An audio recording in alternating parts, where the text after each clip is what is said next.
Hello, ladies and gentlemen. I'm very happy today to be with David Jenkins, Vice President at Radisson Hotel Group.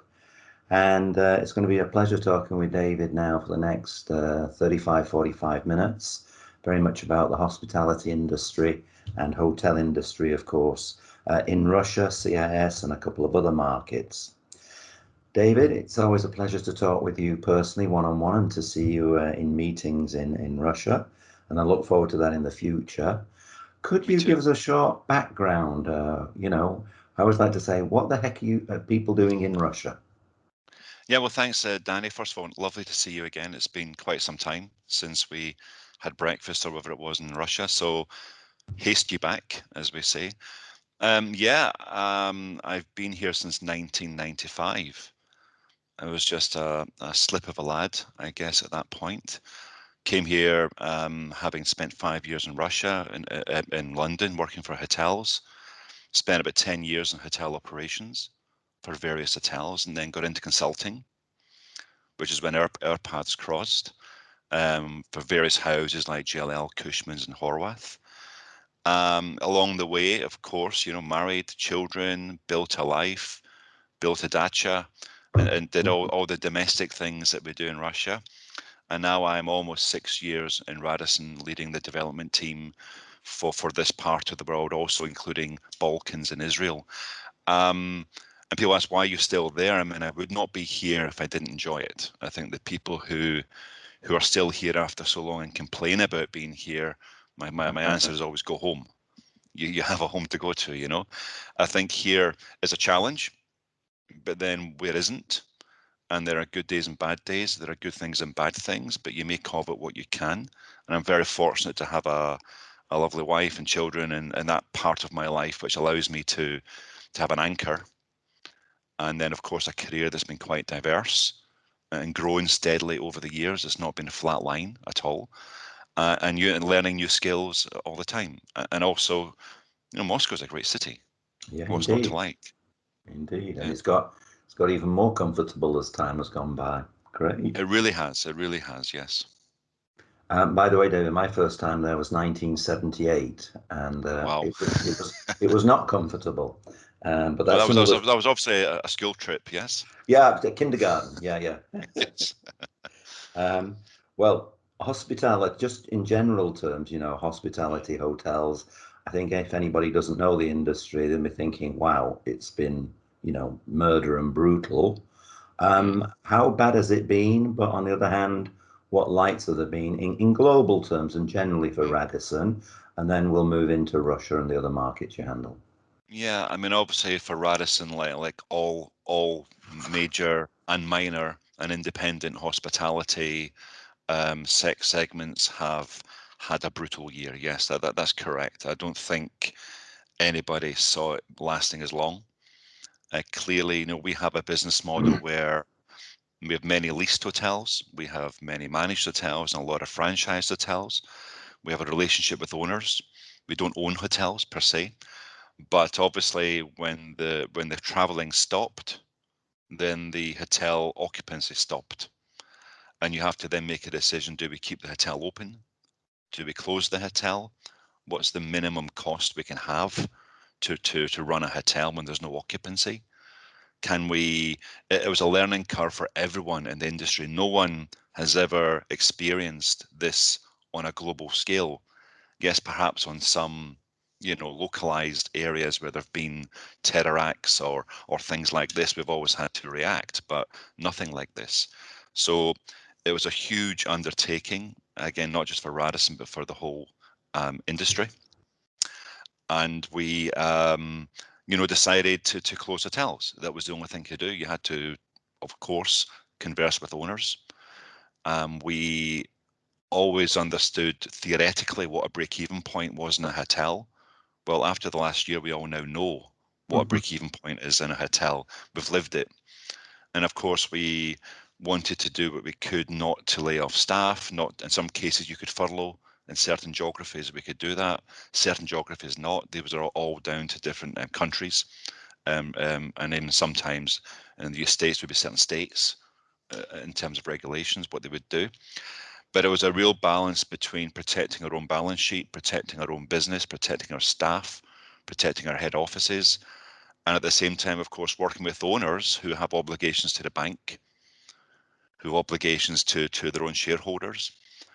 And we had our own shareholders as well, of course. So it was a really long, treacherous ordeal. It was really difficult. Some companies, I won't name them, of course, you can read in the press, laid off lots of people from a head office perspective. We did not do that. We were very fortunate in terms of maintaining and keeping our people, our senior people as well. But there, of course, were some sacrifices made in terms of working hours and so on. But everyone pulled together for the best of the company. So in terms of globally, and that was pretty much across the globe. There were little pockets of good news, but more or less, yeah, it was quite brutal everywhere.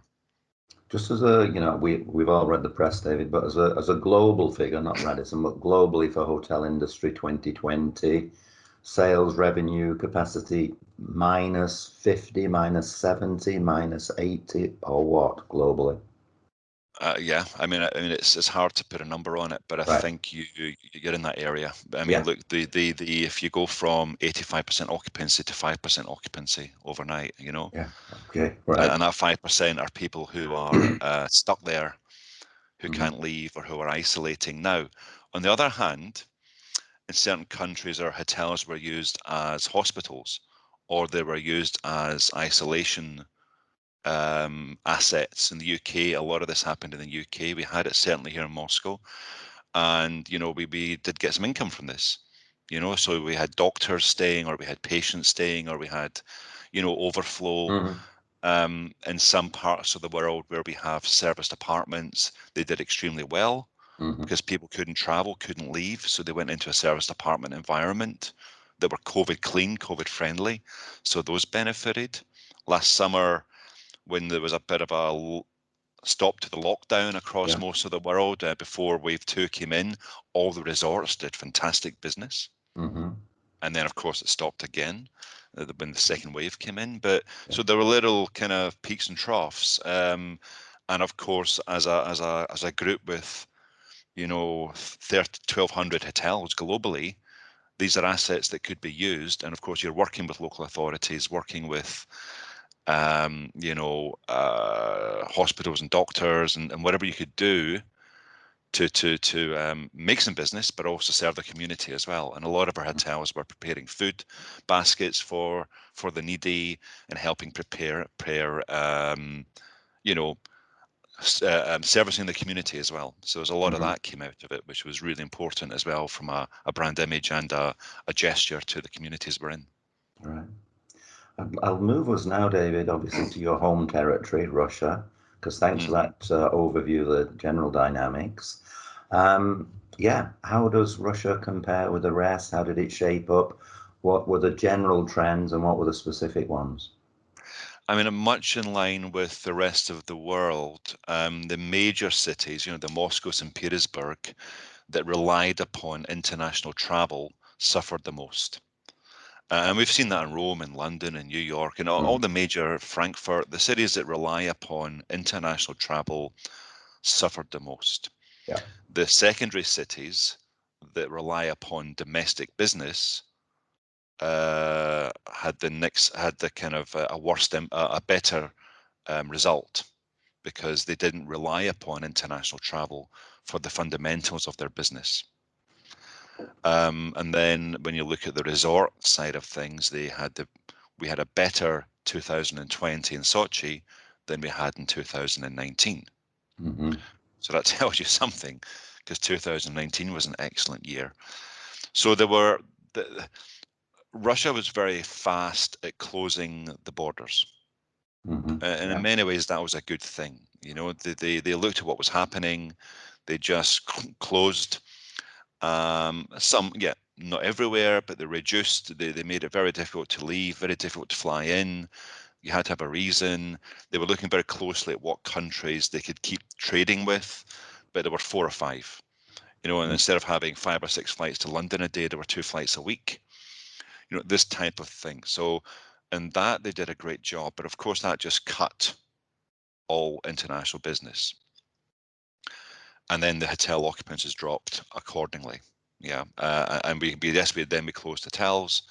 Then we had some areas where we have 5 or 6 hotels in the same city. We consolidated, kept 1 or 2 open and closed the rest, and things like this. And we managed to avoid losing a lot of staff that way. So it was very, very difficult. And then the summer, from about June onwards, Russia reopened the resorts for domestic tourists. So prior to that, there was no real tourism allowed internally. There was basic, very low end, low volume rather, domestic business, B2C travel. But then from June, maybe even July, they opened up Sochi, they opened up the other areas where we have hotels, and it went a little bit mad, I would say. Because after several months of having no guests, and then you reopen, and the hotels were all COVID friendly, but all of a sudden you've got a 514 room resort running 100%. With many guests who traditionally might not have come to that hotel, even though it's a 5-star hotel, because they would have gone to Monaco, or they would have gone to, Côte d'Azur, somewhere else in Côte d'Azur, or they're going to, anywhere else, because they're used to traveling to those kind of areas, and they're very demanding. Right. And we'd also had, a lot of staff had been on furlough or what have you, or been rested, and then to come back on day one, it's quite a hard thing to get your operation back immediately to optimal level. So it was quite a tough, hard, but ultimately rewarding summer. So that was really, Sochi was the star of the show at that point, as was Zavidova. We have a golf resort outside Moscow, so that did really well also. And then we started picking up business in some of our regional cities where Russians were traveling for leisure. Kazan, Yaroslavl, things like this that are nice cities in themselves. And we started seeing quite good numbers. The one that Moscow then began to pick up as a lot of regional residing Russians came to visit the capital. The one that really suffered was St. Petersburg. Yeah. St. Petersburg never quite got there. And even today, it's still lagging behind. Because it's still very much dependent upon international travel. Of course. Thanks, David. It sounds not a too dispiriting picture. So is it fair to, it is a leading question. So did Russia perform relatively better than many other markets or not? It did. It performed relatively better than other markets. And then moving into 2021, we're above budget in Russia for quarter 1. So that's excellent. Yes. We already believe April is in the bag. And Moscow, we are doing occupancies now in our hotels akin to 2019. Wow.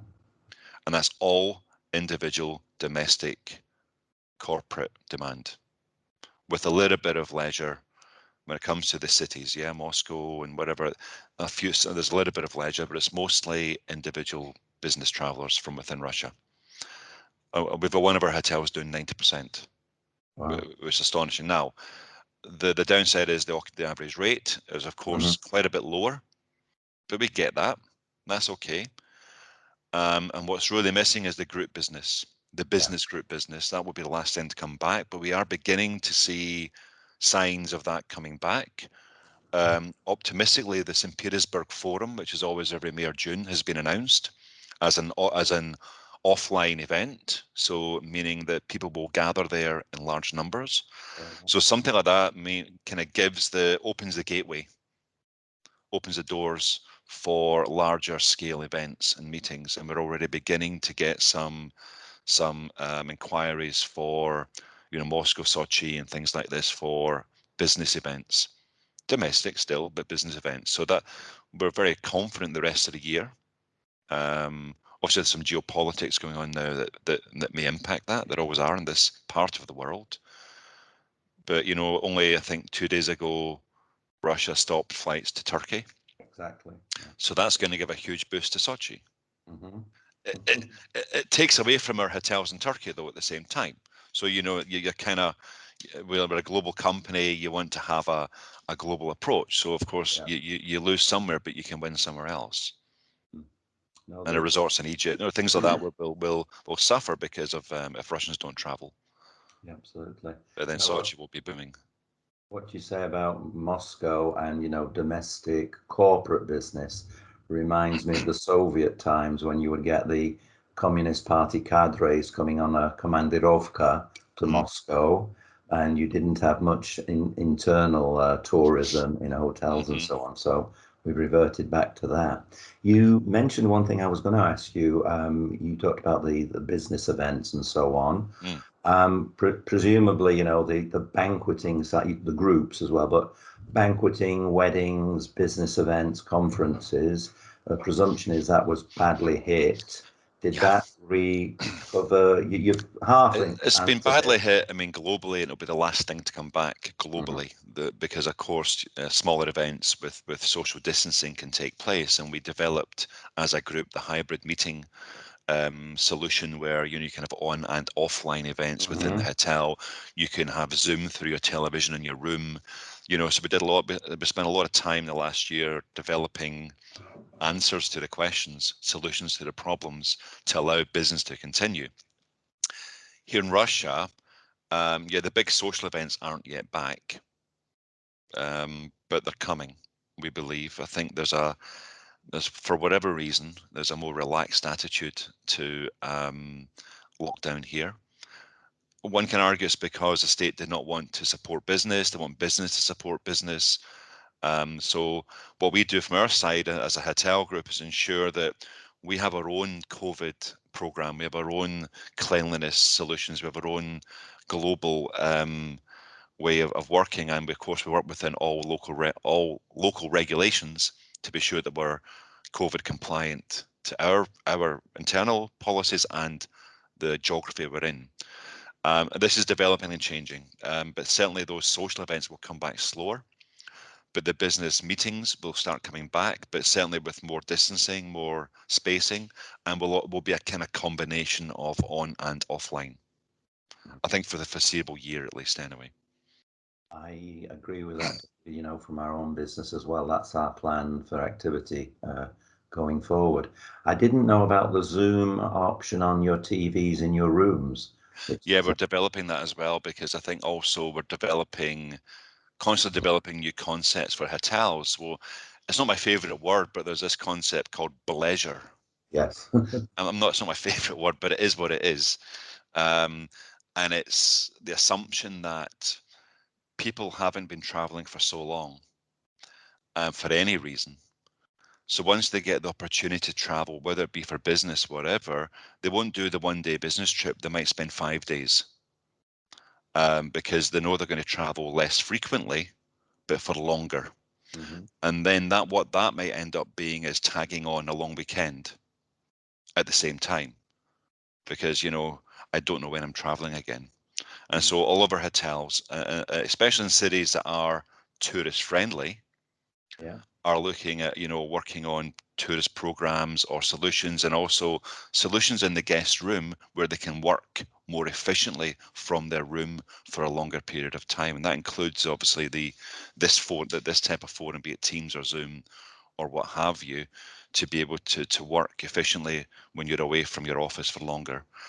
And then building in things to do in cities for this bleisure demand that we definitely see as being an important area.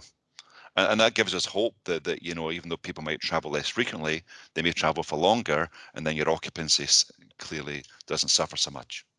Right. You've half or more than half answered it, David. So that's the past and the present.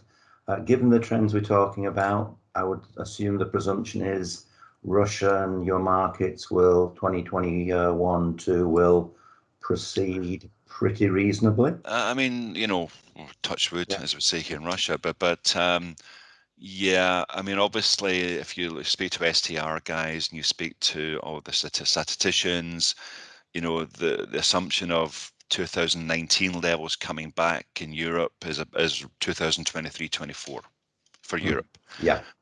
what we're seeing here in Russia is, if the groups come back, if we can get some international travel coming back, 22 can be very close to 19 levels. Mm. Right. Well, that's so we're about a year and a half ahead, let's say, of the main continent. Yeah. So far, I mean, again, anything can happen. I don't want to talk about Ukraine situation necessarily, but yeah, we know very well anything can happen here. Absolutely. We've, in my reports, and you see them, we talk about the political risk to the ruble for general business, and we've reflected in the past recently on Belarus, Mr. Navalny, but now we have a new self-inflicted wild card of the Ukraine, and fingers crossed it proves temporary, which logic would suggest that it should, but that's another story. Yeah, we'll skip past that. You touched on the regions as well. Just, generally for our manufacturing companies, Russia is the big elephant, the big baby, represents 85 to 93% of revenues in a normal year. How are your other CIS markets shaping up? It's difficult. Obviously, Ukraine. I mean, we won't go into too deeply there, but Ukraine in general has had a bad coronavirus situation, and it doesn't have the strong domestic demand that Russia has, so it hasn't really been able to keep going. But there were some positive signs of late. We're expecting to open a hotel in Odessa next month. Right. So that's a good one for us. We've got another hotel opening in Kiev next year, a new one. So we continue to develop and believe in the market. Yeah. But it's quite a bit behind in terms of that. Georgia struggled very badly. It depends fully on neighbouring countries for tourism. Yeah. And when it closed the borders, of course, it's been very tough. But my owners down there are seeing some good signs of recovery, step by step. I mean, Israel was a big market into Georgia as well of late because of the casino business. So I think just once this vaccine program picks up, but they're a little bit later coming back. Baku seems to have done a bit better than the others. I think there was some football there, some bits and bobs there that has helped. And the Central Asian republics are very much dependent upon oil in Russia and so on. In China, a lot of trade with China and Turkey. So of course that's been a bit more difficult. Belarus, well, we understand the situation there politically. It's been difficult. So they're all kind of struggling a bit more than Russia. Right. That generally happens. But what we see in the past is when they come back sharp and fast. Ukraine's had its ups and downs over the years, but when it comes back, it's kind of a very sudden upswing. So we're quite comfortable with that. The Baltics, it's not really CIS, but we look after the Baltics there. They opened, they closed, they opened, they closed. It's very difficult up there at the moment. I think when Sweden was staying open, there was a little bit of business going back and forward, but for them, the summer is so crucial in places like Tallinn, where we just opened a new hotel in Tallinn actually last week. Wow. Radisson Individuals. So they really need this summer, and they depend a lot on groups from the UK and Europe. So they depend a lot now on what the UK does with the new travel regime from the UK. So we're waiting to see for this one. In terms of Balkans, Hungary, it's been very difficult. Budapest is pure tourism. That's a challenge. We've got a new hotel coming there as well, starting next year, a Radisson Collection. Get my plug in for that, but hopefully we're back to normal there. But yeah, it's quite difficult there. But where we have resorts, like Split, for example, in Croatia, we're hoping that there will be some borders opening from those traditional markets of UK, Germany, Italy to get some tourists into Croatia, because they missed a whole summer last year, and to miss a second summer is going to be very hard. So we're all fingers crossed for that. Again, Russia's kind of unique in that we have 140 million people here and a very small coastline. And if they can't travel anywhere, they're going to go to Sochi. But that domestic demand isn't the same in those other countries. Of course. Right. Thanks. Just one thing, David, I just wonder, again, I'm doing a little Baedeker geographical tour, and I'd like to come back to the Russian regions now. You Yes. mentioned some of the towns there, and and domestic corporate business, some leisure, Kazan, Yaroslavl, and so forth. Um, are you seeing in manufacturing and consumer products, we're seeing a diversification? It's different in the hotel industry for the dynamics you just said, but we're seeing a bifurcation. We're seeing premium, super premium, luxury, sub premium doing well in other products. And then the other end of the market, promotion, discount, cheap, own label are doing well. And, the conclusion is the rich are rich and stay rich, and the poor are poor and stay poor and spend accordingly. And we're seeing that globally, which means that, mid-range, mid-price is tough. The question I'm leading to is, given the whole environment of hotels and that, are you seeing competition coming at you from below, or nothing much happening? Are they too frightened or what? I mean, there is, if you consider that the average rates of all the hotels have dropped 20 to 40% on 2019 levels, you can see that it's price competitive. So to get this domestic demand into, say, a Radisson Blu in, say, Kaliningrad, you have to compete with, I won't say the names of them, but other brands on maybe on a mid-market level. That's we assume temporary, but it's an occupancy game currently. Of course. Nobody wants an empty hotel. Yeah. But of course, you want then the prices to come back. But you need the business groups, you need the international travel, you need the higher end travel to come back in to help support the growth in the rate. So at the moment, we're grateful for what there is, and there certainly is some high end business out there, and you take it certainly. But it's pretty much the only difference between Sochi, where our prices last year were 30% above 2019 prices. So because that's again, very different market because it's pure leisure. Yeah. And it's high-end leisure. Right. I just, one of your remarks about, towards the start of our conversation, David, you talked about the high-end Russians not being in Monaco or Milan or wherever. Not meant to be an ethnically loaded question. You and I both know the Russians affectionately. And but as terms of customers, and you talked about your staff ramping up, getting back, and then facing, a few hundred demanding Russian clients. Russian clients at the high end or at any end, any different specific ways they behave or their demands on the hotel industry, or is it just pretty I normal? wouldn't say so. I mean, they're very well travelled, and I wouldn't like to categorise. The point I'm making is that if you're on the very high end, when it's Dom Perignon, the rooms, and I don't mean it on a bad way. I mean, there's a very high expectation. Yeah. And we have very high standards at our Radisson collection in Sochi as it is. That's not the issue. But having been closed for several months and then suddenly reopening with a ramp up to the highest demanding clients, it was tough, done well finally. Hard work for everyone. And ultimately, I think it made the property a better, it helps everyone to work hard like that, and they've never stopped since.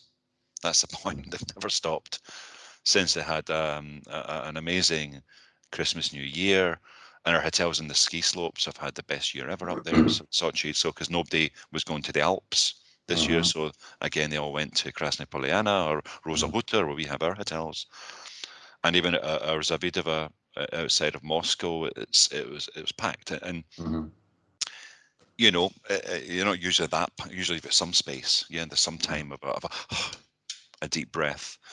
So yeah, that was, and we're fortunate enough to have those resorts here in Russia. Very much so. Yeah, very diverse. Now, what you said, David, also about Budapest, jumping back geographically, reminded me of one of your earlier comments. Very dependent on capital city, and I did look up. I know Hungary pretty well.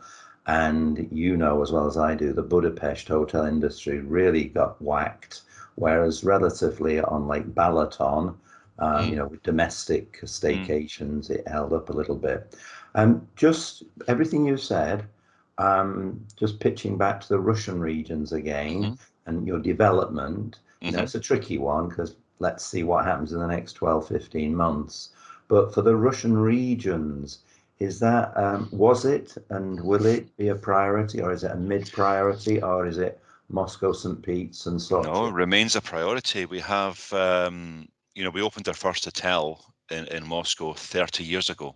That's the Slavianskaya that everyone knows with some degree of affection or otherwise. It's the old lady now, but it's been there 30 years this year. And that brought us into the market. So as of today, we have approximately 40 hotels in operation in Russia. And it's very important for us. And to do that, it can't be just Moscow, St. Petersburg. It's got to be the regions. Yeah.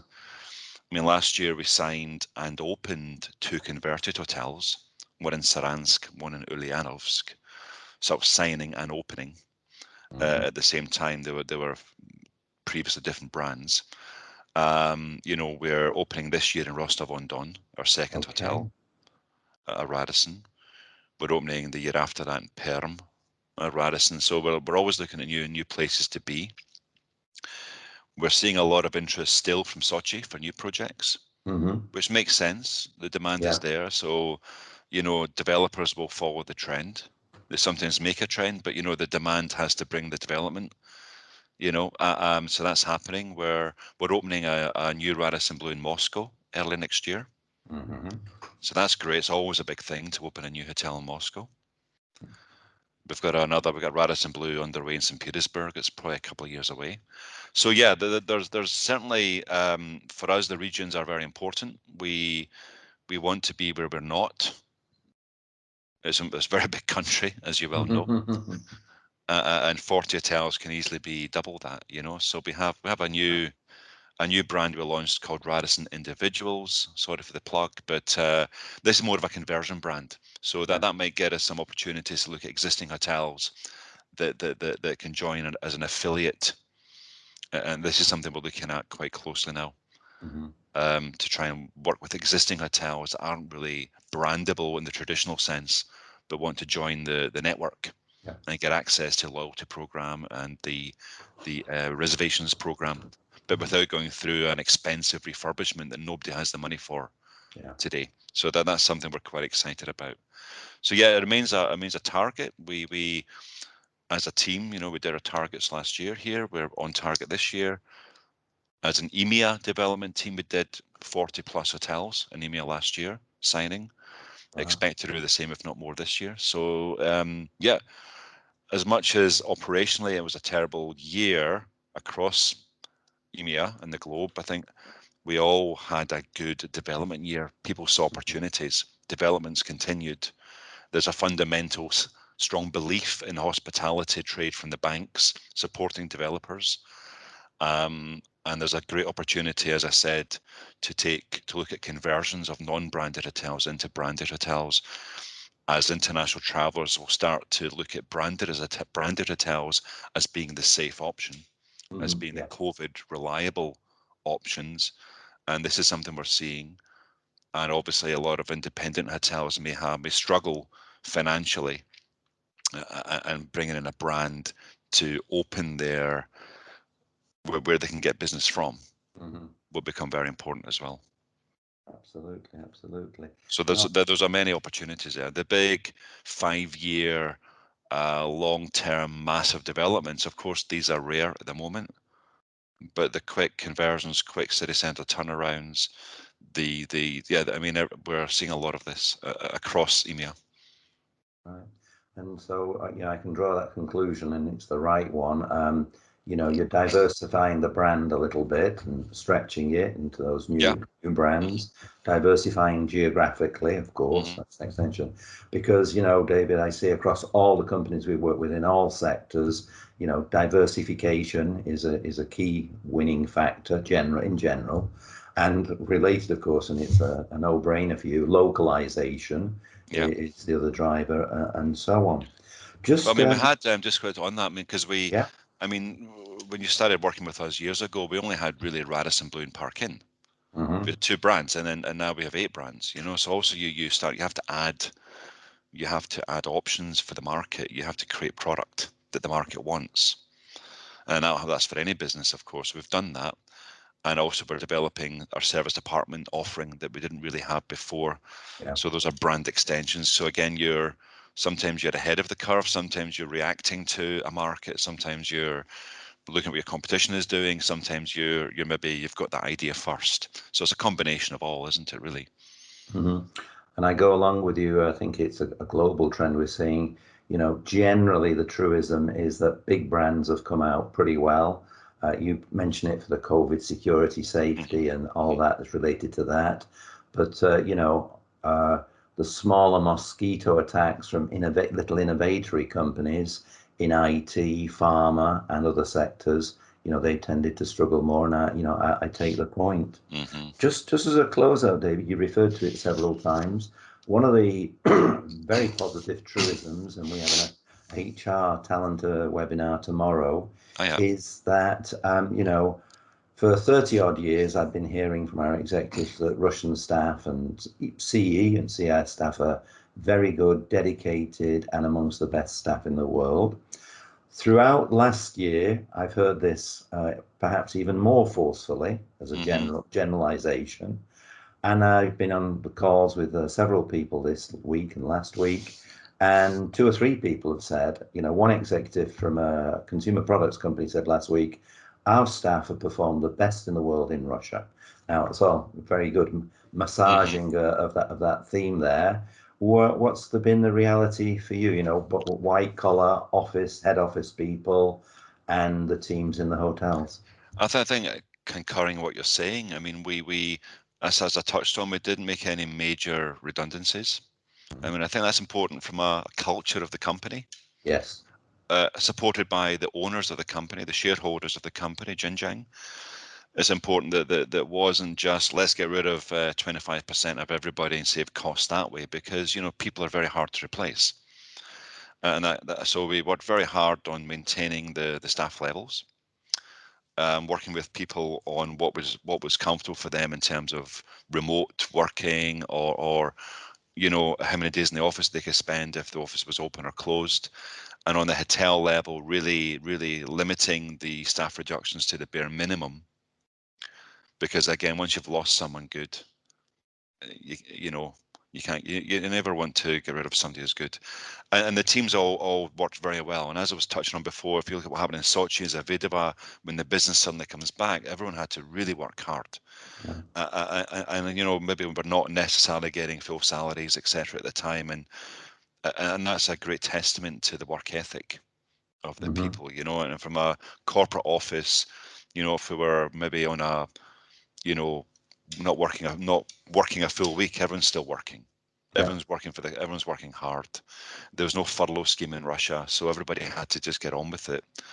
And what I saw just from my own personal thing was people really getting behind one another and working well at all levels, supporting each other to get the job done. But Moscow is the Russian lockdown kind of ended relatively quickly. Yes. By June last year, we were all sitting outside in the summer terraces and the restaurants were all open. And then by tail end of the summer, everything was open. So again, we haven't maybe had to suffer as much in terms of that to other geographies. And then, people are working, the supermarkets, hairdressers, everything. I only had to cut my own hair once, thankfully. Not my problem. But by the we've been joking with some of our executives that obviously the loose, non-existent lockdown in Russia. Some executives have been joking truthfully that they can't get a restaurant table reservation in Moscow because everything is booked up. The reverse of that, of course, in poor old Vienna, where I'm sitting at the moment, you can't get a restaurant booking because they're all closed. Yeah. And they have been, now it's until 2nd of May. It's going to be approximately 6 months that the hospitality industry is closed in Austria and most parts of Western Europe. So it is a vivid contrast. We look on it. I must admit, when I talk to my friends in other regions or my family, it's they can't believe what it's like here in Russia, and they think maybe we're being a little bit foolhardy. But business has to continue. Yeah.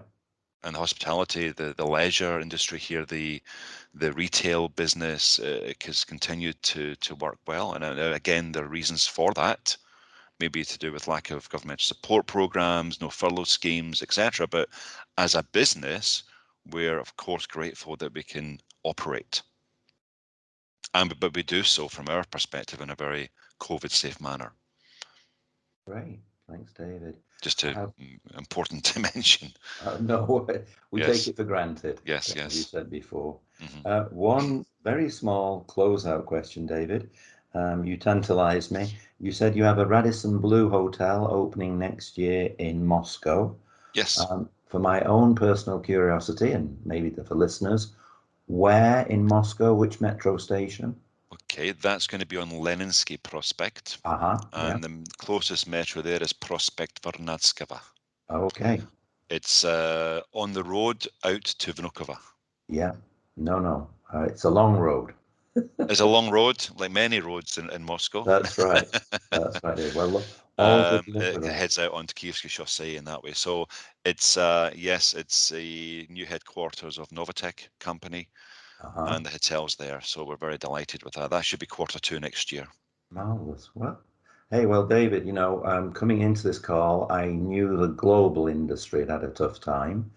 I had some expectations that, Russia was performing better, but very much it's been revealing to me as you say, on the development side, it's I didn't know all the details, and they're more positive than I'd anticipated, and I had moderately decent expectations.